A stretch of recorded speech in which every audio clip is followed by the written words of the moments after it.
Welcome to the Amazing Truth Podcast, a podcast where we focus on real issues and have real talk, and as always, provide a biblical perspective. We hope that you will be blessed as you listen.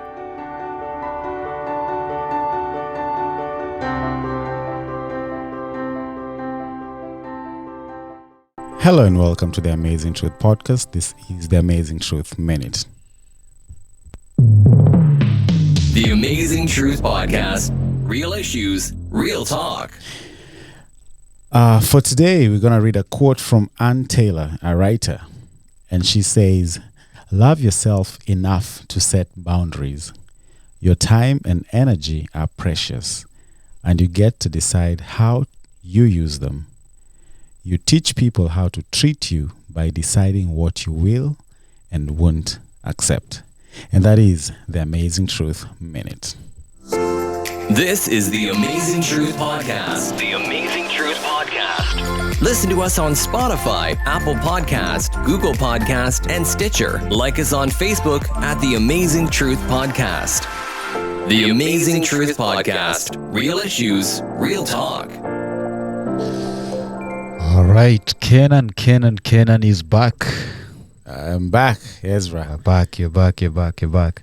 Hey, welcome viewers, welcome listeners. We are back again with a new episode. And today we're going to be talking about Boundaries. And just to set the record straight, we are not expert in boundaries. Nope, you're coming along with us. And so we are realizing that there is something that, if I am not wrong, majority of the people tend to struggle. And so I'm going to just shoot at it and get straight to the point. Kenan, which one do you struggle with most? Saying yes or saying no, and why? I struggle with saying no because I hate disappointing people. You hate disappointing people? Yes. And when I say no, I disappoint a lot of people. But can't you also say the other way around is true? If I just say I don't struggle saying yes, even though I don't mean yes, because I don't want to disappoint people. Yeah. So it's essentially you're saying yes. And most of the time when I say yes, I probably won't. If it's something that I'm not I don't want to do, I just say no, but then I won't deliver, and then it hurts the person even more. So pretty much you're not honest. That's why we're talking about boundaries. So the question for today, Kenan, is simple. No. What about you? What about you, Ezra? What do you struggle with? Saying yes or saying no, and why? I think for me it depends. My personality allows me to say no. Sometimes one of my personalities is choleric. Yeah. But generally, I struggle saying no in certain settings and circumstances. Okay. I'm learning to say a little bit no, especially at work. I used to be yes. I think in my close circles, I don't have a problem saying no, but I live there thinking, overthinking my no. So feeling a little bit bad or trying to compensate for it. So pretty much, I'm not comfortable saying no. Ezra, I don't think have you ever said no to me though?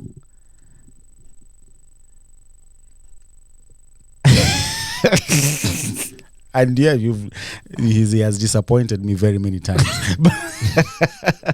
But I think what you do now that I've worked with you for a long time, I think you don't necessarily say no. You qualify your no. Okay, expound with a lot of words. So you give reasons, I don't call them justifications, but you give reasons. So your no is more soft. Okay. The punch is soft. So I try to soften the no. The blow, the disappointment. Okay. Yes. Well, that's to me. I don't know about you. I don't know. Everybody's going to be different. Right. I think for you, having worked with you, you don't know how to say no. I have experienced that many times. So many times, man. I mean, it's, so many times. Like, I remember there's a phase where we were setting meetings every single every single week. Ezra, And without fail, you are not showing up. But you will still show up the next time and set to the next one. I was setting meetings up for you. And I'm wondering, to the point I realized this guy just doesn't want to tell me. I'm not available. I can't do it. And for that's like the a thing, whole month. And that's the thing, Ezra. It's hard to because I hate disappointing. And the problem with me is, But you're not disappointing people anyway. Exactly, yeah. And yeah, once I see that I'm disappointed, I ghost. So you disappear.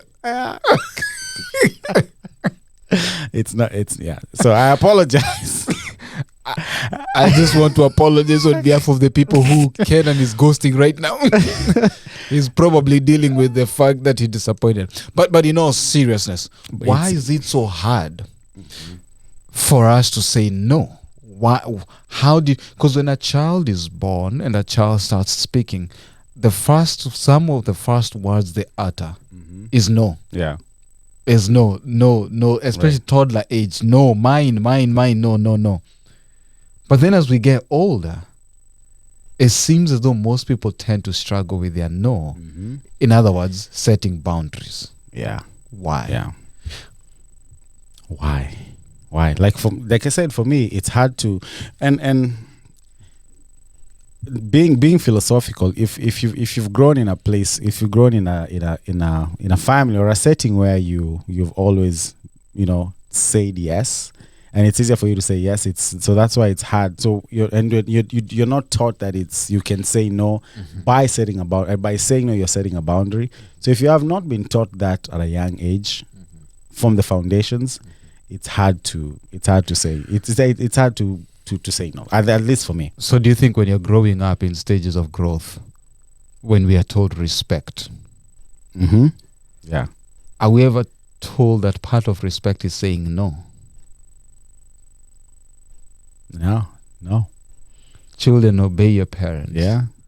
Is there a space and a place in that obedience say no? I mean, you grow principally, you know that if your parents ask you to do something that's beyond X, Y, but as a child, does it ever cross your mind that you can tell your parent no, Ezra, for something that's not right? Let me speak to like right now. If my kids, I don't know if I've ever taught them to say no. What if they told you no? How Exactly. would you feel? I don't know. I don't know. I mean, I want them to say no. Now that, man, this is an epiphany, man. What am I teaching my kids to say yes all the time, even if they need to say no? I think it is to teach them to always stand for what they feel is.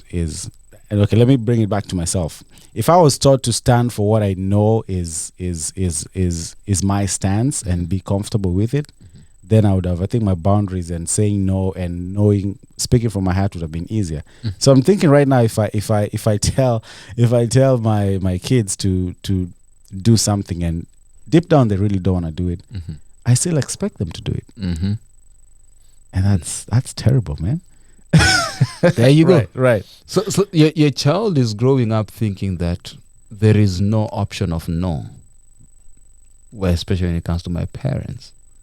So as they grow and they become teenagers, where are they supposed to learn to say no, if not at home? Not at home. If they cannot say no at home, how are they going to say no at school? Are they going to say no at church? How are they going to say no to the community?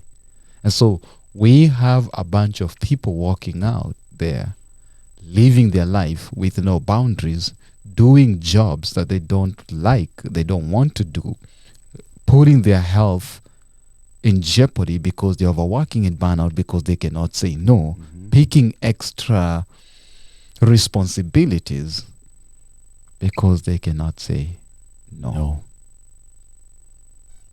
What a sad world to live. I mean, I mean, you're basically unhappy. If you're doing something that you really don't like doing, and you know that living a very unhappy life. But Ezra, I know you want to go deeper. Let's go deeper into this. Let's go deeper. So, how do you feel when you said no?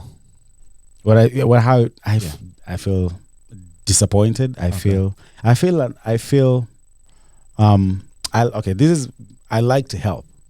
right? I like to help. That is in my nature. Mm-hmm. I like to help and I like to be there, Mm-hmm. right?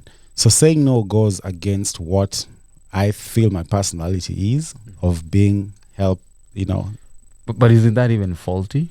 Who defined that when you are helping person, sometimes saying no is helping? No, but again, I'm taking it back to my personality and how I feel I know myself. Mm-hmm. Being of a helpful nature and saying no to someone goes It's against contradicting. Right. Okay. What about you? Same question. Yeah, of course, I feel like I've disappointed someone.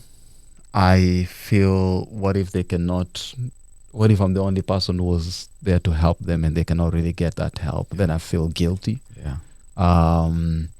I feel disrespectful at times. If my mom or my father came and said, I need money, and I'm like, no, I just feel like I feel violated. Yeah. I feel like I just let them down. They raised me for moments like this. Right. So I just feel like I've disappointed. Sometimes, depending on the situation, I might feel guilty. Sometimes I may feel bad, sad, low when I say no. On the flip side, though, how when you say yes, how does it feel? Or if it's something you enjoy doing, when you say yes, how do you I feel? enjoy. I just feel empowered. I'll just go all out. I Right. just bring the energy. I just do all that. What about the opposite? When if it's something you really don't want to do? I just drag my feet, drag myself. There is a chore. It's a burden. I don't enjoy it. Yeah. So now, saying no now with in terms of, I know in terms of relationship wise, right? In your intimate relationships, it could be your spouse, your parents. Is it different now when you're creating boundaries? Because you're talking about boundaries, and part of boundaries is Let me. I'm sorry. Can I catch you? Yeah, go ahead. In your life, what are the things that you can think of right now and say, I have created boundaries in this? Not many.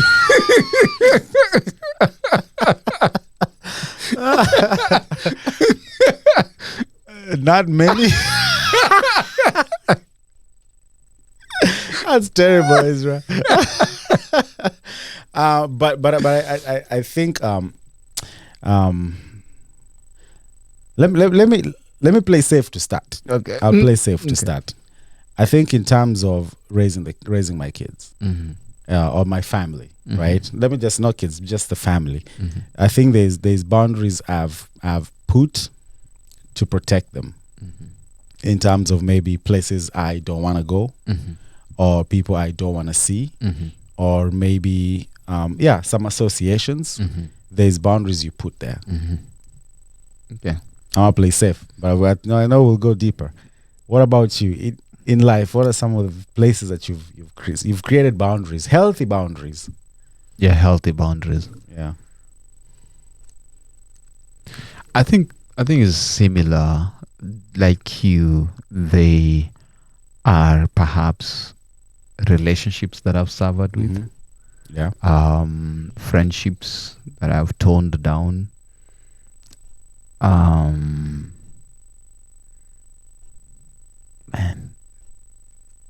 Yeah. Are there don't ask me this same question, but are there friends you've lost because you put boundaries? Oh yeah. Some relationship had to end. Well, I'll not. Some relationship had to end. Yeah. Some relationships toned down.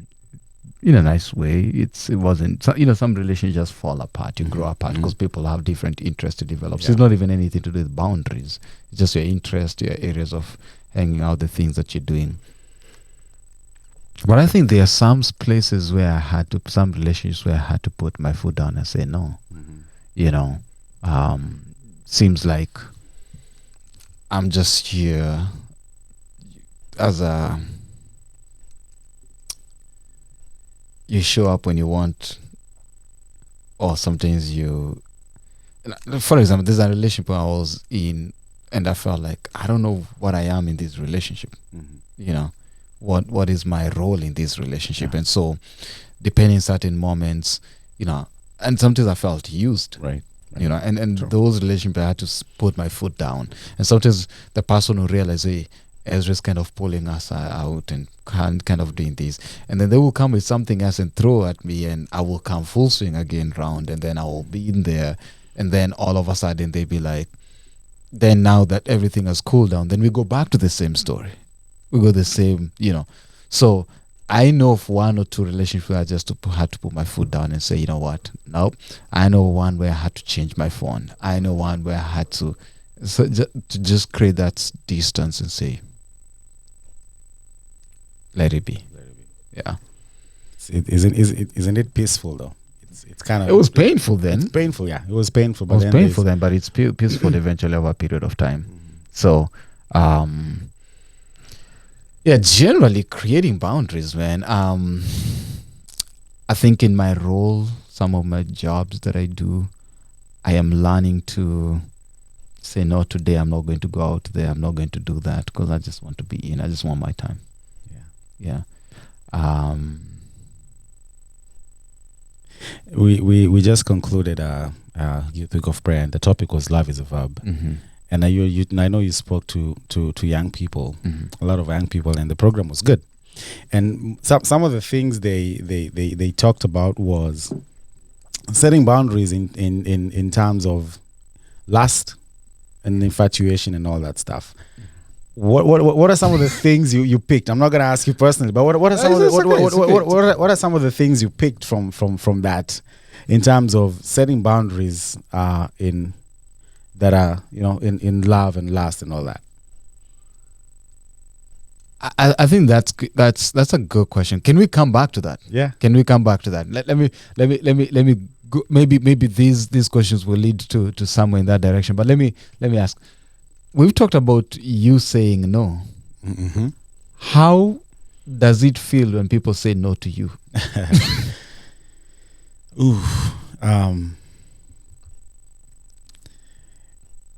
Okay. There's two facets to this, Ezra, and one of it is when I'm trying to push boundaries myself, and the say if I want a task to be done, and I know I'm pushing that boundary, maybe that person doesn't need to do that thing, and when they say no to that, it feels. That doesn't hurt as much because I know I'm doing something on the contrary. But there's things that I need. Say, for example, Ezra, I want you to come here at 7:00. Right? That's a terrible example. But if it's things that I want done, or there's some fulfillment I'm seeking from that, and they say no to that, it hurts. It hurts to the core. It hurts because I know. Because I want it, I think it's a selfish me thing because I know I want this thing, but they're not willing to do it or give it to me. So that hurts in a selfish way. Okay. I think for me, I hate rejection. So no means deeper than just no. Most of the time. And to be honest, the good thing I'm surrounded with people who don't know how to say no. So I rarely get the no's. So I rarely get no's. But if I was to ask, I cannot remember a time where my siblings said no. I cannot remember a time where my parents said no to me. Okay. I can remember a time my wife said no. Was it the same feeling of rejection? But even when she has said no, it's awkward. Yeah. There's an awkward vibe at that very moment. It's like, because when she says no, sometimes I get mad. Yeah. And then now you know that. Most of the time. Just say. They mess up the environment Yeah, there. So right. guess what that does to her? Next time she wants to say no, she probably won't say no because it's going to mess up with the mood and the environment and stuff. So she might say yes just to tag along. Yeah. Okay. Right. So I think I just need to be comfortable with being told no. I wanted. This is now, Ezra, knowing you and the personality you have. Why is this podcast about They want to, okay, I'm saying, okay, based on your personality, Ezra, you're a person that wants things done, right? Oh, yeah. You a certain way at a certain time, although you give leeway. So the disappointment when someone says no, I think it's much more stronger for you because there's this personality, there's this style of you and how you The work. choleric in me, right? yeah. Exactly. So for me, someone who's I know we're both sanguines, we're both but sanguines, I'm but sanguine choleric. You're sanguine. I don't know what. Not Flag. I think you're sanguine flag. So with that personality, I am okay. You said no, it's fine. I'm okay. I'll do it. Although it hurts, but I take the no better than someone like you. You're right. Because as a choleric, I'm a doer. Yeah. I like seeing things done. I like delivery. I like seeing. Oh yeah, I know. I like seeing things done. Yeah. Like I don't mix business with play. Yeah. So when you tell me no and we still need to get this done and it has to be done, it's like, what do you mean? Why would you say no? You don't see the importance of this thing. You don't understand the math. So that's how sometimes our frame and come up or show up. Again, I don't want to blame it on personality, but that's the likelihood of how I will show up when I'm told or I receive that no. So in other words, I don't know how to set boundaries and I don't expect other people to set boundaries either on their end. So it just becomes a mess. It's a mess. So you don't like telling people no? No. Neither do you like being told no? No. Yeah, it's yeah. That's so Wow. But think about it. If we cannot set boundaries, how do we expect the younger generation, the next generation, to set boundaries? How do we expect our communities as spheres of influence to have those boundaries? How do you expect your daughter growing up to say no and be comfortable saying no? I think the saddest thing for me is I cannot remember when my immediate family members told me no. So you guys, you can hear, you've heard it. Please say no to this man. He wants a no. You keep on encouraging that.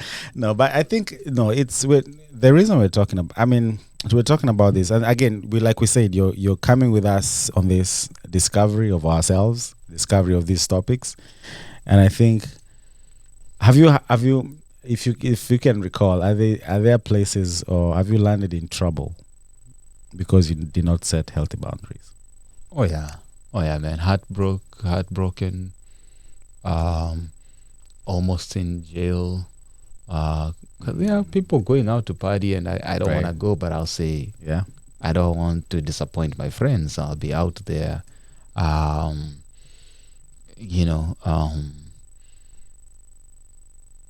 are many instances I can think of that I didn't say no and it almost went south. I know instances where I have ingested things that I didn't need to ingest because I wanted to please people or I wanted to be accepted. So you instead of setting those boundaries and saying no, you end up in creating habits that you really don't, which are not healthy. So which brings me to the next question. Let's say, why is it important for us to set boundaries? What is the importance of setting boundaries? So you don't end up in jail or don't end up in relationships that you don't need to be in. So that you don't have and making decisions that affect you and people around you. Healthy boundaries help maintain relationships. Having healthy boundaries in every sphere helps you create those relationships that last, and then they're real. Relationships become real. because I don't feel like I need to please you just because I want to make you happy. So I'm comfortable that even if you say is no, we're still going to be the same friends. We're still going to be the same friends. We're still to have the same relationship. Even if I disappoint you, you still maintain that friendship because you respect what I've said, what my boundaries are and what they are and what they mean to me. You know, and sometimes is that we don't. I think what I've never done is explaining my no. You know, because but do you even need to explain? You know, why can't it be no is no and it's in some areres you have to explain. Context of course. In some areas, you have to explain. You know, I mean, if it's places where you really need to explain, so then it helps you, you know, maintain that. You explain the no, right? I think part of the reason why we need to set healthy boundaries, I agree with you. It has mental, emotional, spiritual, physical, financial implications. I can think of my first time my credit score went down is because I couldn't say no to someone who borrowed money, and I gave them my credit card and they swiped $400 that I couldn't pay. So I think that imagine you not being able to say no and finding yourself doing something you're not enjoying. The emotional, the mental, the physical toll that it takes on you. Now, if that's the kind of life you're living, 70% of your time is in a life where you cannot say no to your family, you cannot say no to your bosses, you cannot say no to your peers, you cannot say no to everyone. Pretty much you're living a fake life. Because majority of the things you're doing, they are not what you really want to do. So at some point, there is mental implications, there is emotional implications, there is financial implications, there is spiritual implication, and ultimately it can cause to have some physical fatigue implications. Yeah. You want to be that employee who looks nice, so you're picking an extra shift even when your body, you're not feeling well, because you don't want to disappoint your boss. So you, first of all, your body is telling you you're tired, but you don't want to disappoint your boss. So what do? You pick that extra shift, or you stay those 2 extra. Now you're driving home, sleeping behind the wheel, because you didn't want to disappoint someone. You know, you are you're with your peers and they're just doing things that are not the best, but you can't disappoint them. So you're not even mentally there, you're not emotionally there, but you're there. So I think it has mental, emotional, physical, financial, spiritual implications when we don't set boundaries. And I'll go an extra mile to say that the entire concept of the Bible is about setting boundaries. The funny thing is that the whole concept of being a Christian is setting boundaries. You think about the whole concept of the story of, let's say, creation. It is a boundary between day and night. It is a boundary between the ocean and land. It is a boundary between animals that can live in the air and animals that can live in the sea. It is boundary of the kind of light that can rule during the day and the light that can rule at night. It is boundary between gender, male, and it's all about boundaries. So what God is doing in creation is just setting the boundaries. Yet we who are called by his name or claim to be Christians cannot set those boundaries, and we expect our Christianity, our values, our morals, our everything to be upright when we cannot even set boundaries. So I think that is why it's very important for us to talk about this topic and create boundaries. Hey, Ezra. No, it's true. So maybe follow-up question. Lack of setting boundaries, what can it lead to? And the effects of that? Again, we've mentioned that. It's, you know, for me, the one thing I think it's, we end up having unhealthy relationships. We end up having broken relationships. We end up having fake relationships. You know, because I think boundaries is a matter of relationships. It's a relational thing. So when you don't set up healthy boundaries, you don't set up boundaries, we end up, the relationship become, I'm coerced to be your friend, or I'm coerced to do this thing because I cannot set boundaries. So it's unhealthy. So for me, it just doesn't life doesn't become real. Relationships don't become real because I can't set boundaries. For me, that's the one thing that I take from that. I think that the danger of not setting boundaries, it's also creating a space of manipulation. it creates and breeds that word of concept of manipulation. For example, I'm going to say certain things to make you feel bad if you don't do something for me. You know, let me. I don't know. I'm trying to think of as an example. I know these because I was talking to somebody and I asked them to do something for me, and I knew they were going to say no. So I set myself up to show how busy I was, and how, I couldn't be able to make it, and I said, I'm speaking tonight somewhere, and it's and I'm going to do this and I'm going to do that. I'm just trying to right now. I need someone who, see, I'm already putting them in a place, man. If I don't do that, he's stuck. It's going to be, the world is going to come. So I'm essentially manipulating this person. So I think when we don't set boundaries, it leads to scenarios of manipulation. Can you think of a time where you were manipulated or you manipulated someone because there were no boundaries?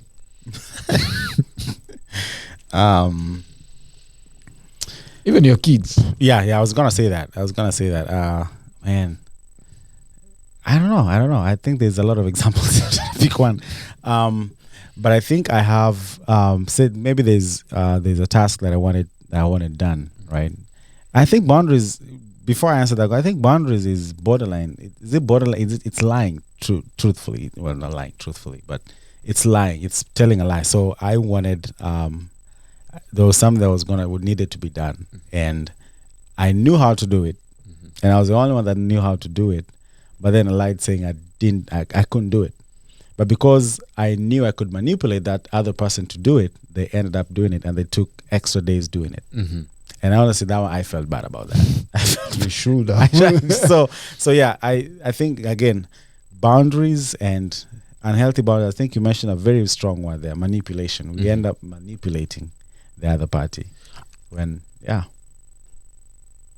So one thing I also wanted to say, Ezra, was burnout. Burnout when we don't have a healthy boundaries, and you can't say yes, or you can't say no, and you say yes all the time, you end up fatigued. You're here, you're doing this because you said yes to this, then you're going to do that. Because you said no to this, then you have to. So there's that burnout that comes with unhealthy boundaries, and then that spirals into lack of sleep, spirals into stress, depression, and all these things. So it is a serious thing. It's very interesting you bring the concept of burnout, because I think manipulation, burnout, they go hand in hand. I mean, if someone is getting burnt out, they need to ask themselves, am I getting burnt out by choice or because I couldn't be able to say no? The things that I'm doing in my plate, were they necessary, or were they things that I just picked because, I just couldn't say no?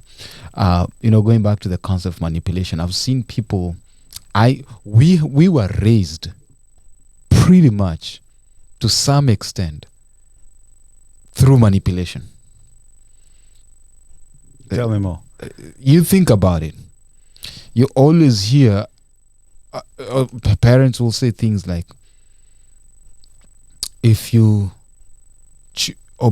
children obey your parents. Okay. So, is it true? Yes, it is. But is it out of love?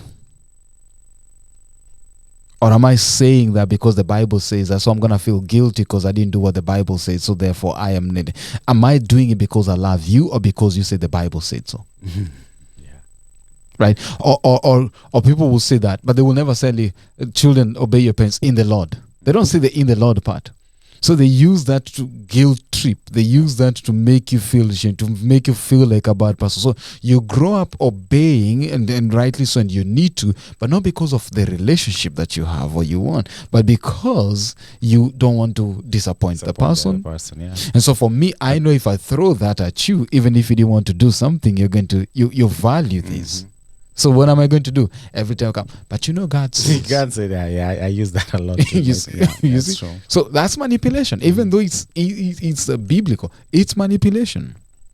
Yeah. Let me give you an example. You another example that has been used. You hear things like, "You're a Christian. You're not supposed to do that." Now, there's a space and a place for you to warn people to say that, but there's a space and a place where it's almost, I don't know how to explain it, but I've seen that being used not because I'm a human being, but because you are a Christian, you're not expected. You're not expected. When somebody slaps you on this cheek, turn around the other cheek.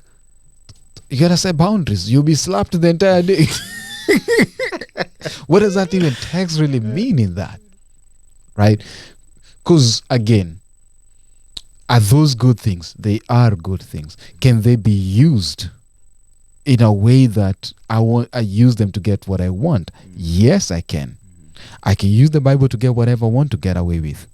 I can use education to get away with what I want to get away with. I can use all those. So that is what I mean when I say sometimes you are raised. You have that uncle, that auntie, but the Bible says. Yeah. And now you're doing it. And or they will throw that at you when they want you to do something. Then they will throw it at you. They will guilt trip you when they want you to stop doing something. So that's what I mean with that. I call it, I think, just to add, I think it's downright very selfish, when we put our needs first. When you put our needs first and forget what the other party, and irrespective of what they think, I think that it becomes a very selfish, one-sided affair, relationship. It becomes the other person is kind of stamped on. It doesn't even exist, and this is not even in the family. You can drive into the work and church and all this. When we all put our needs first, and irrespective of what other people feel, it becomes it's very selfish. And this, it's sad. We're creating sad people. We're creating sad relationships. We're creating sad churches. Sad homes, just because we can't set our boundaries right. So, what do we do then? Actually, I like this quote that says, the reason why we should set boundaries is to help fight for and with each other and not against each other. Setting boundaries allows you to fight for each other, with each other, but not against each other. So with no boundaries, you fight against each other because I want you to do my thing. It's about me. So I'm going to fight against anything you're trying to do that will take your ability to do what I want you to do for me. So I'm going to be fighting against you.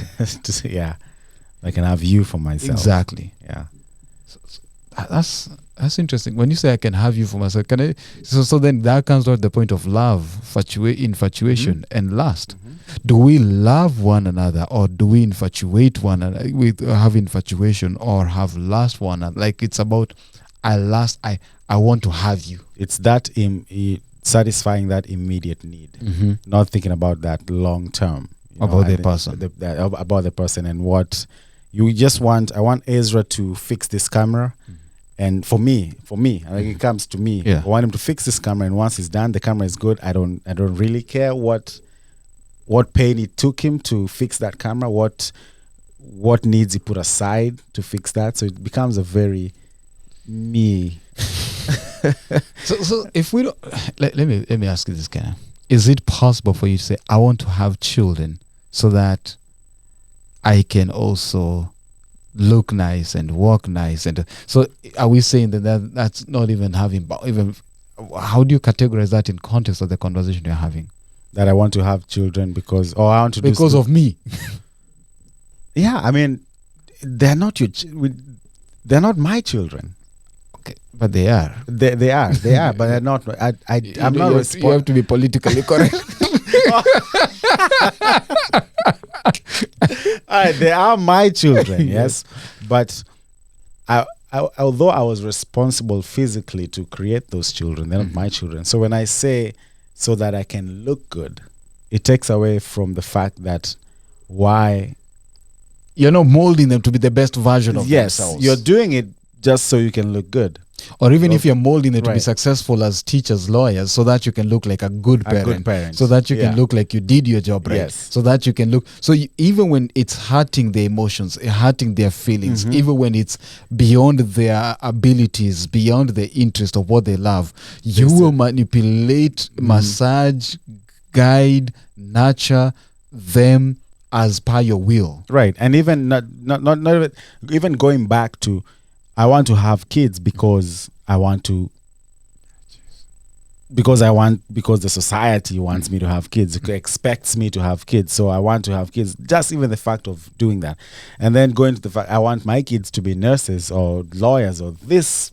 But as a because parent, is that your job to point them to what you think will be successful and make them better human beings? who said lawyers are the only people that are successful? I'm giving an example. No hate to lawyers, but you'll be sued. Who said a certain career is good, other than versus the other career? No, I think learning have people make their choices, and this comes to boundaries too. Allowing people to make their choices, allowing them to say no to that because they're setting their boundaries. Allowing long as it's a healthy no. Yes, as long as it's a healthy no. You can't tell me no and you don't want to go to school. Yeah. Right? Then we'll have a problem there. but then there's a baseline of school. You gotta go to school. Okay, but then even that I can question it. Right. What's the baseline? Is it because you don't want to look disappointed, or is it because because I know what school does for me? For you or for their kids? No, for me. I know. No, like again, I know what school has done for me as a person. Yeah, that's why I'm pushing that, because I know what it does, what it's done, and what it can do for them. Right. But saying I want you to be an engineer because engineers do this and that family has an engineer that does that, I'm not allowing them to create a culture of saying no or creating boundaries, because I'm pushing that for them. Again, that's another selfish. It becomes selfish. I think at the core of this is selfishness. When you have no boundaries, you use people to fulfill your wants and needs, right? And vice versa. But on the flip side, the once I've had those people fulfill those needs, I have boundaries for myself. I want you to break your boundaries, but I know I have my boundaries. You know what I mean? Like I want you to do this thing for me because I want you to test your boundaries. But then once you're done and you come for me, I can't, because I'm selfish. I know my boundaries. I protect myself. You know? You know what I mean? Yeah. I want you to push your boundaries, but then when you come to me, I'm good. I'm solid. So I think bringing this whole conversation back to boundaries, what I'm hearing is when we don't set boundaries, or we don't know how to set boundaries ourselves and vice versa, we open the door for manipulation, to manipulate each other. We open the door to use others and dump them once we're done using them.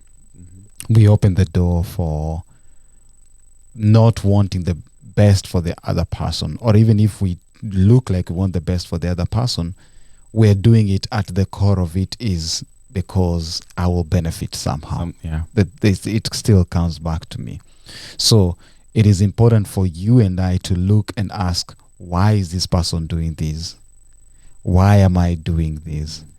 Are they really, really asking me to go to this career because they believe in me that I can do it, because they've seen the opportunity in it, because I have already excelled and because I love it? Or are they asking me because they know once I go to this, then it benefits them? Or vice versa. Do they want me to act a certain way? Now, yes, it's a good behavior at the core of it, but at the heart of them wanting me to act a certain way, is it because I don't embarrass them in public? At the end of the day, even if I act nicely and I don't embarrass them, it's not about me acting nicely. It's about them not being embarrassed. Yeah. You know, so why are we asking others to do certain things? Is it because we care for them and care for each other, or is it because it's all about us, about me? Yeah. So that's what I'm hearing. I don't know if I'm correctly summarizing what you're saying. You said it right. I think just taking it back to Jesus, there's this article that says Jesus set boundaries. What are some of the boundaries that Jesus set? So let's go through those as we start wrapping up. So one, he said no to inappropriate behavior. Okay. In Luke 5, chapter 15, Luke 5, verse 15 to 16, he says, he withdrew from the crowds who wanted him for one-on-one time with the Father. Right? That's, and again, removing that selfishness that the crowd wanted. Abuse. He fought his way through the crowd that was trying to throw him off a cliff for claiming to be the Messiah. Luke 4, 28 to 30. He said no to manipulation. He said no to Peter and the disciples who had an inappropriate agenda for Jesus to be a political king or a military warrior rather than a sacrificial lamb. Matthew 16, 23. So he said no. So he said no to demands. He said no to abuse. He said no to entitlement. Yeah. He said no to baiting questions. He said no to cynicism. He said no to manipulation. He said no to pride. Yeah. These are things that Jesus will not entertain around his circles. It didn't matter whether it was his disciples. It didn't matter whether it was his family. It didn't matter. Like, you come with demands, Jesus is setting you right. You come with trying to abuse him, he's going to set you right. And rightly so, and nicely. Yeah. So sometimes we paint this picture of he's there, available, but not at the expense of his health. Interesting you say that. He also say that he accepted his personal limits. He knew what he can and what he cannot do. Meeting his personal, he ate healthy foods, got to sleep when he needed. He knew his personal limits when he received support from friends. Sometimes he enjoyed solitude. He removed himself so he can enjoy that time for himself. He enjoyed the moment. He took time to enjoy the moment with those people at a certain time, and then he didn't have he had an unhurried pace of life. So he knew what his limits were, and knowing those limits, he was good at exercising his boundaries. Same with us. I mean, if I understand that I cannot do this thing, my limits are this, then it's easier for me to enforce my boundaries because I know what I cannot do. Yeah. So I guess then it begins by also you knowing yourself, what you can and cannot do, and then being able to say, I know what you're asking me. I'd love to help you in what you're asking me, but to be honest, I don't know how coding. I don't want to lie to you that I'll code. And I'll spend the entire time, on YouTube trying to learn coding, frustrated, stressed because I didn't want to say no to you. I just don't have the ability of doing that, so I'm sorry. Yeah. So knowing your limits, knowing what you can and cannot do. Jesus knew that, What else did he know? What else did he do? He taught us examples of how to be setting boundaries. He said you need personal prayer time. He said when you pray, go into your room, close your door, He was honest and he said, be honest and direct. Don't pressure people or try to get them to do things. Simply let your yes be yes and your no be no. Anything beyond that, belongs to the evil one. Yeah. What else? What else did he teach? He says, set your priorities. No, you can't serve two masters. It can be, I want to please Kenan and Ezra. You cannot. Just set your priorities. What are your priorities? And that way, when they're something that's not your priority, when it comes your way, you can easily say, no, that's not my priority. I am not going to do that. Please God, not people. But pause on that though. What about people that don't know God? How would you? I'm throwing a curveball. Yeah. Pretty much do what is right. No. Please God and not people. It's not asking you, please God still. It's simple. Okay. Again, it comes back to setting your priority. If you made your priority to please God, it doesn't matter whether they know or they don't know God. Right. Oh yeah. It's all about you. Yes. It's all about you. If you make him a priority and say, this is what I want to be. And for people who are not Christian, you may not please, God, but find that thing that you do and stick to that. you can serve two masters essentially. Something greater outside you, somebody greater outside you. And for us, we believe is God. Serve and then obey God. So you see, I mean, he had boundaries. He had his boundaries. He spoke truth in love to those who stuck or wrong. So those who are exploiting others, those who are struggling with addiction, those who are misguided. So I think the point that we just need to take from here is, number one, know your limits, what you can and cannot do. Number two, let your no be your no and your yes be yes. be yes. Ezra, I want to read something here before you. I know this is very interesting. It says this. It's soul shepherding. Jesus said, as we are. But then we're quoting from soul shepherding, so we want to give credit from where we are getting this. Yes, they say there's a paragraph here, and I'm going to read this for you and to you. Usually, people who minister to others as pastors or counselors, there's counselors there, are sensitive-hearted and prone to take on other people's problems. If they don't have a clear personal boundaries and limits, they get weighed down and walked on. Eventually, they start having problems with anger, resentment, stress overload, or burnout. Jeez. They just can't continue being so helpful and caring all the time. So if you're out there, you serve people, and you're out there, you're a helper, take care of yourself. Take that time to understand what you can and cannot do. Practically, what I'm learning is I cannot solve every person's problem. So as much as I want to be out there and sit in every meeting, I can't. I cannot please everyone. Being in sessions where you're mediating something and everybody, but you cannot. How do you get people to understand that, Ezra? I'm in a crisis. I'm calling you. How do you expect me to understand that? Because I know as a person who cares, you would get up and go. But then at that point, at that critical time when you're Ezra, you're overloaded, you're burnt out, you've had a very busy week caring for other people, and that time comes and someone calls. Do people understand, really? I think that's, for me, let me speak for myself. There are things I've started doing. The first thing I've started doing is, there are times where my phone is off. Because if I'm feeling I'm not in a good place of mind, mentally, emotionally, physically, I'm tired, I don't need my phone be on. Because if it's on, I'm likely going to that call. I'm likely going to attend to that.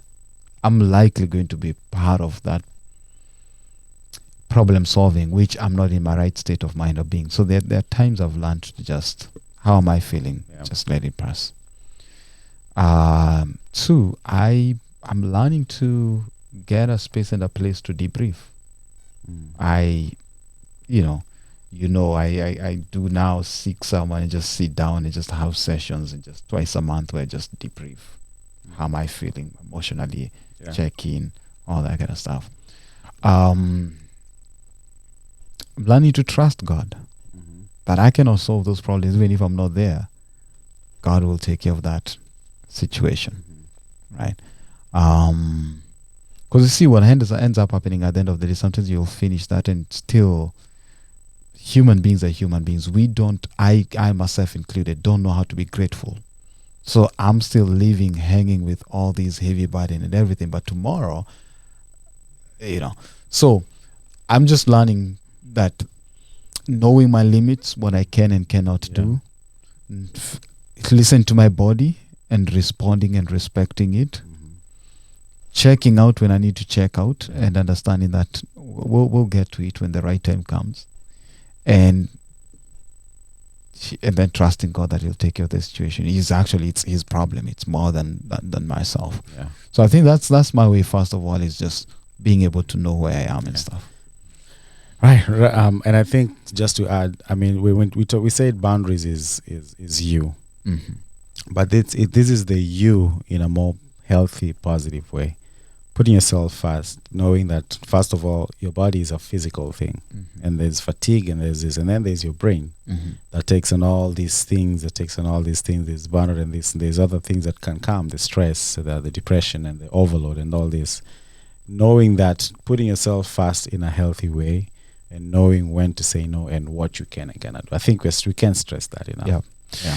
As we come to the end, Kenan, my takeaway lesson is this. I was raised, groomed, knowing I cannot say no. And there are moments I've taken jobs, I have been in positions, I have been in environments, toxic environments, but because I was raised and told you, especially sometimes in Christian world, you can say no to God's work, you can say no to this, and I find myself being there. And I'm learning to say, no. It is okay, because one day I'll die. And that thing will continue. It is okay. I am challenging, encouraging all of us that we start saying no more, but saying no with the intention that is meaning well to the other person, for the other person, not just because you're going to gain something, not because it's about you. And as we set healthy boundaries, majority of us, if not all of us, the world will become a better place. Because I won't be recording late podcasts, or I won't be, I won't be planning meetings for a month that don't come through. Exactly. So we were on a high. Now we're on a high. Yeah, so but I just want to celebrate that. Let's hold each other accountable. If you're listening to us, take care of yourself and understand that burnout is real, and just take care of yourself. That has been our time. All See right. you on the next one.